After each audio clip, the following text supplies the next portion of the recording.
Mukami Kamathi spent decades asking one question: where's my husband buried? He'd been dead since 1957. Executed by the British at dawn, he was 36 years old. After he led Kenya's armed fight for independence, buried inside Kamiti prison, his location is kept secret. And for decades, nobody answered her.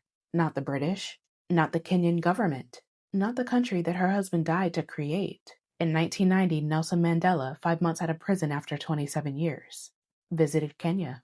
The first thing he asked to do was to see Kamathi's grave and meet his widow. But the government couldn't do either.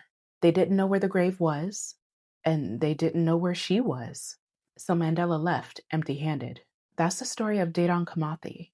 Not just what the British did to him, but what his own country did after. Born in 1920 in the Nyeri district, which was British colonial Kenya, his people were the Kikuyu. The British had taken their land and handed it to white settlers, and they were pushed onto reserves too small to feed their families, forced to carry identity passes, and taxed in ways only payable by working the land that was stolen from them. He joined the Kenya Land Freedom Army, the movement that the British called the Mau Mau, a name designated to make them sound primitive instead of what they were: people fighting for their land. He went into the forest of Mount Kenya, and he didn't come out for 4 years. From those forests, he built a guerrilla army, made up of farmers and men with nothing left to lose, created military structures, declared himself field marshal, not out of ego, but out of purpose. This was not a criminal uprising.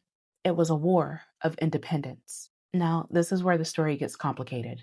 The Mau Mau didn't only fight the British. They killed Kikuyu civilians too.